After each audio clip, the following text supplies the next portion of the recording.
Alright, so today I reckon we might be pulling a clutch of green tree monitor eggs.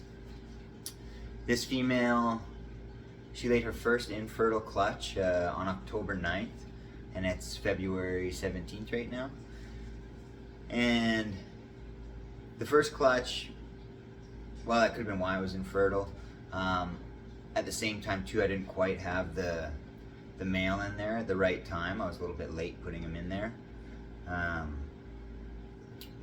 But I think she laid this time. I had a better read, because I've never bred tree monitors yet.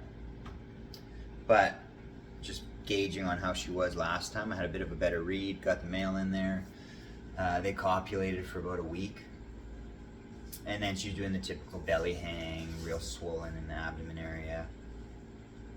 And then I think she laid them yesterday because she spent like 2 days in the nest box. She was in there all throughout the night and everything.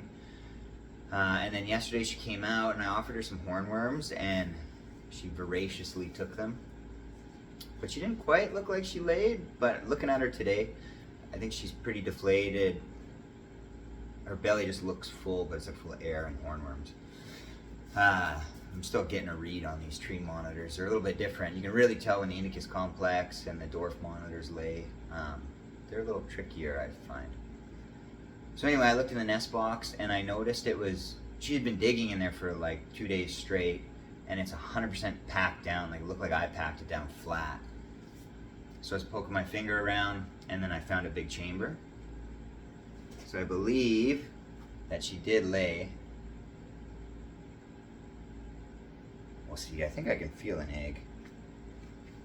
And this is just a typical kind of mix that I use with everything. It's like sand, sphagnum peat moss, a little bit of cocoa fiber. And I also offered her, there's a few cork tubes that go down into plant pots full of sphagnum moss. Oh yeah, I can see an egg there. But she liked this one. This one's got just a little mini heat pad on the side of it. And she laid them basically right beside where the heat pad is. And it's just a 4-watt heat pad, so.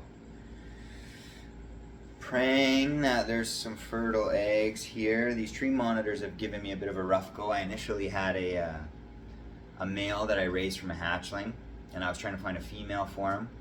And then I got this female from Brandon at Canadian Cold Blood and raised her up. But then as she was hitting maturity, one day I found my male on the floor of the cage. And he didn't have all his muscle tone like he normally did. His mouth would only open so far. And then he ended up losing all the muscle on like one side of his head. And the vet thought maybe it was an aneurysm or something. So for like a year, I had to just like finger feed him pinkies. Just couldn't get him to eat insects anymore. And he was just weak. I ended up losing him. And then I did a trade for another male, which ended up arriving like almost frozen, with a big prolapse and everything. It was pretty sad. And then I lost him the next day. So then I finally, well, it looks like there's eggs kind of all over, like in a circle. Then a buddy in town here had a proven breeding pair that he also got from Brandon at Canadian Cold Blood, and I ended up with that pair from him. And that's kind of where I'm at now. With the greens, I've got a trio. So if there's any fertile eggs in here, it would be my first go with them. It's really packed. I see, I don't know about this.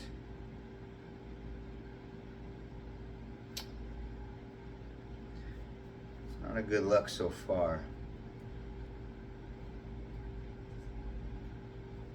It's like a thick shelled egg with a lot of red. I honestly think they got too hot because they're right against the heat pad. And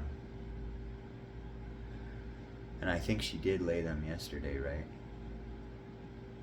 So if you can see, right? A little deflated. But we're going to put them in the egg box regardless. all this stuff just takes a lot of figuring out. You tweak little things, you learn to read them. This is just how I incubate all my monitor eggs. It's just moistened perlite in one of these, it's like a 6-inch deli container, I guess you would call it.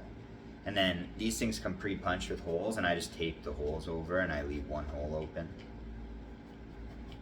Got one there. There's a few, there's definitely like a couple that are for sure duds. Yeah, I probably should have just confirmed yesterday, but I didn't think she laid yesterday. Like, she looked so full still. See the big red circle in there. It's hard to see with the lighting, but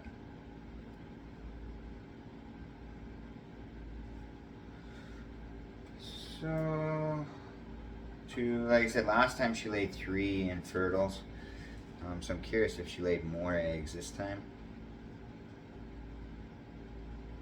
But the biggest thing, even if there is no good eggs, the biggest thing for me is that at least she lays them and gets them out. God, I mean, there's like a lot of pink in these eggs. I don't know if they got too hot or what the deal is, but you can see the size of it.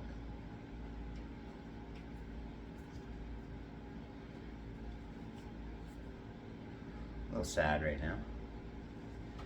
Let's see here. Get this other one out of here.